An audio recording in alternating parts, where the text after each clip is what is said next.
જ્યાર સુધી યુક્રેન રૂસ સાથે હતી, રૂસના તાબે હતી, રૂસના ગુલામ હતી, ત્યાર સુધી યુક્રેનને રૂસ કહેતો હતો કાંઈ ના વાંધો, સસ્તા ભાવે હું તને ગાઝ આપીશ છે ને 6-8 મહિના સુધી કરજો ના ભરે ને યુક્રેન તો રૂસી બોલે પણ ના, ચૂપ, આંખ બીજી જાઓ, આપણો માણસ છે. જ્યારે ત્યારે એમ થયું યુક્રેનને કે ના, હું હવે બ્લોક રૂસમાંથી નીકળી જાઉં, હવે બ્લોક ઓક્સિડન્ટ તરફ જાઉં. શું કરવા માંડ્યું? ફૌરન જલ્દી આગલા જો પૈસા નથી ભર્યો તત્કાલિકમાં તો કાલથી ગાઝ બંધ છે. ઘણી વાર વેપારમાં એમ થાય છે, જ્યાં સુધી તું ખુશામતી કર ઓલા શેખની ફર્નિચરની તો 3-4 મહિના વટાઈ જાય, ફોને ના આવે કેમ નથી ભરાના.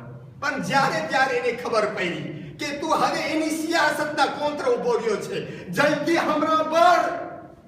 સલાવત પર મોહમ્મદ વાલે મોહમ્મદ.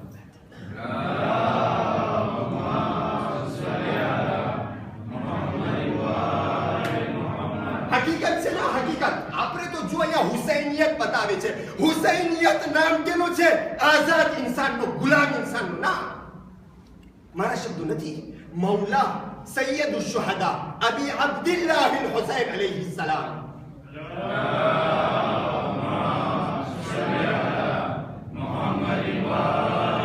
ફરમાવે છે, ઇન લમ યકુન લકુમ દીન ફકુનુ અહરારન ફી દુનિયાકુમ.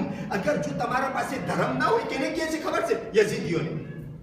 આશુરના દિવસે ખુતબો આપે છે. એક ખુતબામાં લાંબો ખુતબો છે, એક જુમલો છે, એક ફ્રાઝ જે હું બયાન કર્યો. એ યઝીદીઓ, અગર જો તમારા પાસે ધર્મ ના હોય તો કમ સે કમ તમે દુનિયામાં લિબ્ર તો બનો, આઝાદ તો બનો.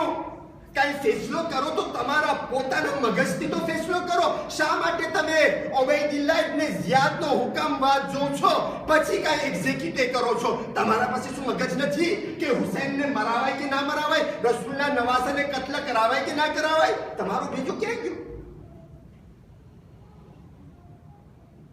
સમજા?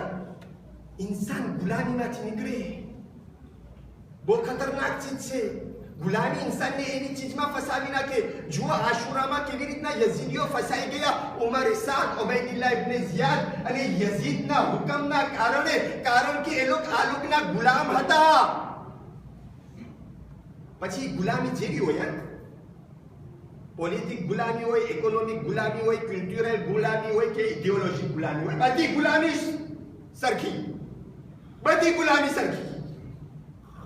અચ્છા મારા ભાઈઓ, તમને ખબર છે ચીનની અંદરમાં એક ગામ છે, એક ઇલાકો છે, એનું નામ છે તિબેટ. તિબેટ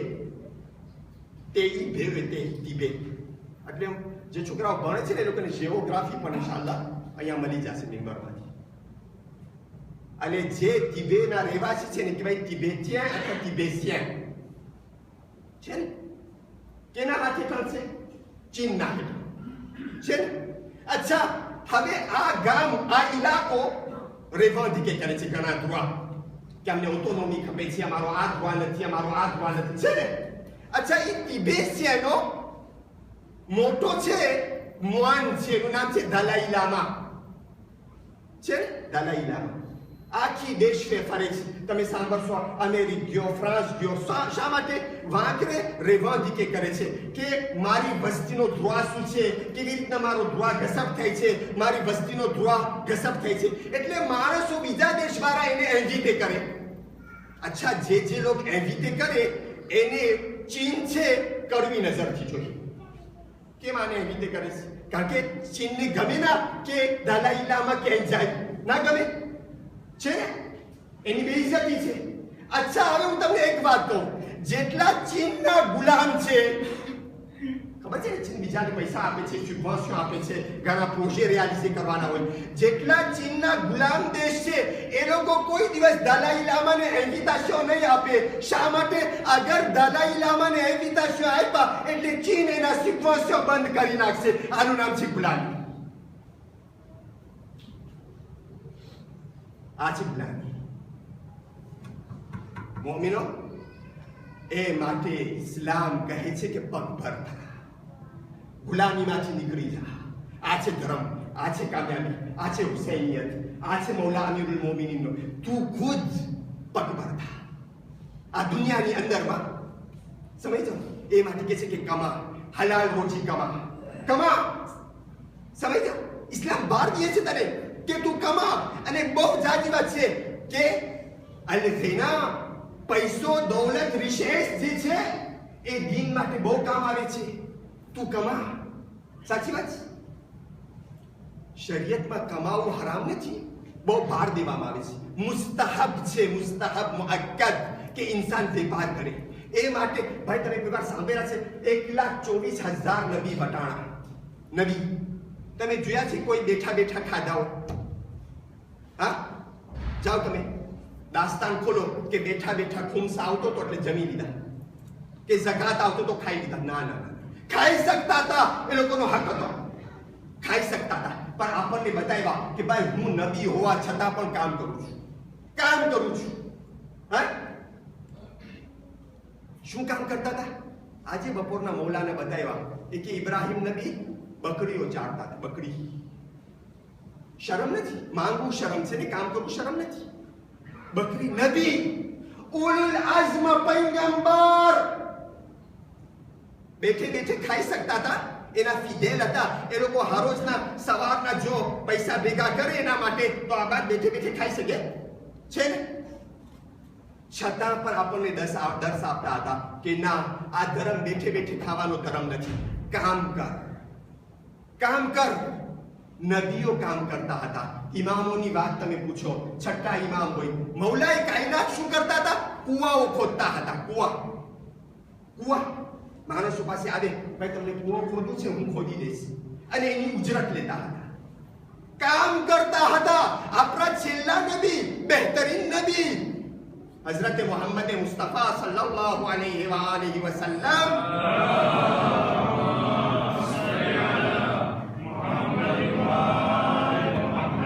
વેપાર કરતા, તિજારત કરતા, જાતા હતા શામ વેપાર કરવા માટે.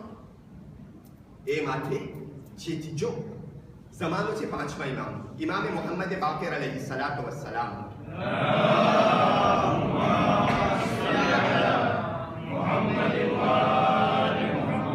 પાંચમા ઇમામ એક દુશ્મન છે. વાત જોઈ છે ક્યારે મને પાંચમા ઇમામ ક્યાંય એવા વણાકામાં ભેગા થાય, કઈ એવી ગલતી કરે એટલે બધાના સામે હું એની બેઇજ્જત કરું. વાત જોઈ છે, ટાંપીને બેઠો છે. આ દુશ્મનાવટ ખરાબ ચીજ છે. એકબીજા ટાંપીને બેઠા હોય ત્યારે આ ભૂલ કરે. સાચી વાત છે. આ વાત જોતો હતો કે ક્યારે પાંચમા ઇમામ કઈ ગલતી કરે એટલે એને ટાંપીને હું બધાના સામે બેઇજ્જત કરું. અચ્છા, એક વાર નમાઝે ઝોહરૈન પર આવી. ઝોહરૈનની નમાઝ બાદ એ માણસ નીકળ્યો બારે. જ્યારે બારે નીકળે છે તો જોઈ છે કે ઇમામ એની ખેતીવાડીમાં છે. એની ખેતીવાડીમાં એનો શામ જે હોય જ્યાં વાવેતર થાય, પોતે વાવેતર કરતા હતા. અહીંયા ખેતીવાડીમાં પોતે હતા. હા, કીધું મગજમાં, આજે તો બધાના સામે હું બેઇજ્જત કરું મોહમ્મદ બાકર. આવીને ખેતીવાડીમાં ઉભો રહે છે. કે છે અહીં મોહમ્મદ બાકર, તને દુનિયાની આટલી લાલચ કે તડકા ધૂમમાં હજી તમે ખેતીવાડીમાં છો? કેટલી તમને લાલચ કે આટલા વાગે આપણે ઘણી વાર કોઈ મોરો દુકાન બંધ કરે તો આપણે કહીને કેટલું કમાવું છે તને? આગે છે ભાઈ, આટલું તડકા ધૂમ છે, અટાણ સુધી તમે અહીંયા છો. બહુ ઇમામ સાદામાં સાદો જવાબ દીધા. ઇમામ કહે છે તને ખબર છે હું શું કામ આ તડકા ધૂમમાં ખેતીવાડીમાં છું? એ માટે હું છું જેથી તારા જેવા પાસે મને હાથ લંબાવવું ન ખપે. સલાવાત પર મોહમ્મદ વ આલે મોહમ્મદ.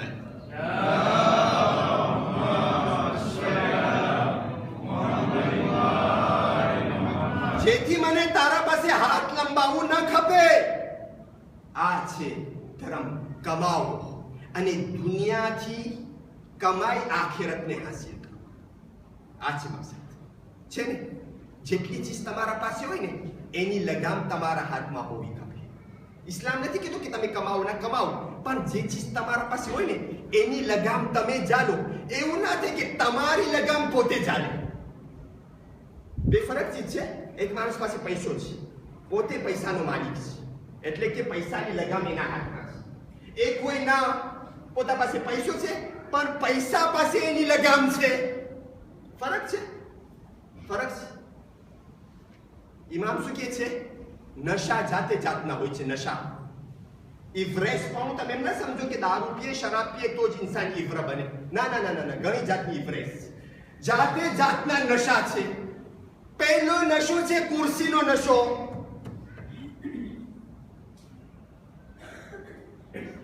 કુર્સીનો ગરમ હોય છે, ગરમી હોય છે, એમાં આપણને ખબર નથી પડતી. ઈ જો ચડી ગયો શરીરમાં, ખલા વ ઇલૈહિ રાજીઉન. કુર્સીનો નશો છે ને. ફિરૌન ને હતો, શદ્દાદ ને હતો, યઝીદ. ભાઈ એક મિસાલ લેવા જઈશ, મારો તો ટાઈમ ખતમ થઈ ગયો ઇન્શાઅલ્લાહ. આ એક બીજો જવાનીનો નશો. જવાનીનો નશો હોય છે. કોઈ વાર મોકો મળ્યો તો ઇન્શાઅલ્લાહ બોલીશ. ઇલ્મનો નશો, આ એક નશો છે. આ બધા નશા છે. અને આ નશો જે પ્રખ્યાત છે શરાબનો નશો. આ બધા નશાઓ છે, એનાથી દૂર રહ્યો. એટલે ઇસ્લામ કે છે કમાઓ, પણ તમારી વસ્તુ છે ને, આ ઔલાદ હોય સારું છે, બીવી હોય સારું છે, પણ એની લગામ તારા હાથમાં હોય. એમ ના કે એ લોકોના હાથમાં તારી લગામ હોય. જો આપણા છેલ્લા નબી છે એક દુઆ કરતા હતા, અલ્લાહુમ્મા ઇન્ની અઉઝુ બિકા, પરવરદિગાર હું પનાહ માંગુ છું કે મારી ઘરવાળી ને મારી ઔલાદ મારા ઉપર અલ્લાહ બની જાય. એવું ન કરજે કે ઘરવાળી ને ઔલાદ અલ્લાહ બની જાય. હું અલ્લાહને સજદો ન કરતો હોય, એ લોકોને કરતો. આજ મારા ભાઈ, કમાઓ પણ લગામ તમારા હાથમાં રાખો. અને પગભર બનો જેથી ગુલામ ન બનો. હા, મુઆવિયા કમાતો હતો પણ શું કરતો હતો? માણસોને વેચાતો લેતો હતો પૈસાથી. આ તો ફરક છે હુસૈનિયતમાં, યઝીદિયતમાં. અલીમાં અને મુઆવિયામાં કમાતો હતો પણ એ પૈસો હરામ રીતના કમાતો હતો. એક બીજું, માણસોને વેચાતો લેવા માટે પૈસા વાપરતો. ખરાબ ચીજ છે. એક औरत દાસ્તાનમાં બતાવી છે, દહલમિયા औरत. તમે જો ઘણી વાર મર્દ ખામોશ હોય ને તો औरत બોલવા લાગે. ભાઈ અમ્ર બિલ મારૂફ બધા માટે વાજિબ છે. અગર મર્દ ખામોશ છે તો औरत આવાજ ઉઠાવે. અને આ દર્શ છે, કરબલાનો દર્શ છે ને. હબીબ ખામોશ હતા, હબીબની ઘરવાળી આવાજ ઉઠાવી, તમે નથી જાતા તો હું તૈયાર છું. છે ઝુહૈર ઇબ્ન કૈન હજી વિચાર કરતા હતા સાથ આપું કે ન આપું. ઝુહૈરની ઘરવાળી કીધી, તમને વિચાર કરવો હોય તો વિચાર કરો, હું તો જાઉં છું હુસૈનના સાથ માટે. જોજો તમે, દહલમિયા औरत હતી. औरत કેના જમાનામાં? મૌલા અમીરુલ મોમિનીનના જમાનામાં. સાચી વાત. અચ્છા, મુઆવિયાનો પણ જમાનો હતો. મૌલા અમીરુલ મોમિનીન શહીદ થઈ ગયા. દહલમિયા, તમને ખબર છે દહલમિયાનો રોલ શું હતું? જ્યારે મૌલા અમીરુલ મોમિનીન જંગ માટે બધાને ભેગા કરતા હતા તો ઘણા ડીલ કરતા હતા. મૌલા અમીરુલ મોમિનીનને સાથ નહોતા આપતા. દહલમિયા શું કરતી હતી? એક એકના ઘરે જાતી હતી, એક એકના ઘરે, અને औरत સાથે મુલાકાત કરતી હતી.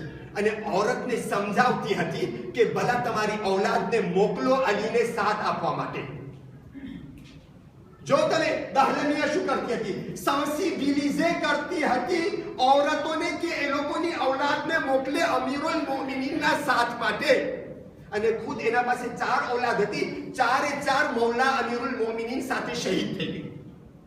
એટલું મોટું કામ. એટલી પ્રખ્યાત હતી કે મુઆવિયાને ખબર પડી શામની અંદરમાં મૌલા અમીરુલ મોમિનીન શહીદ થઈ ગયા. એટલે એક દિવસ એવું થયું કે દહલમિયા હજમાં ગઈ ને એ સમયે મુઆવિયા પર હજમાં ગયો. બે જણા ગયા. હવે મુઆવિયા પાસે પૂરો રાપોર હતો કે દહલમિયાના દિલમાં અમીરુલ મોમિનીનની કેટલી મોહબ્બત છે અને કેવી રીતના માણસોને સેન્સિબિલિઝે કરતી હતી અલીના સાથમાં ને મુઆવિયાના ખિલાફમાં.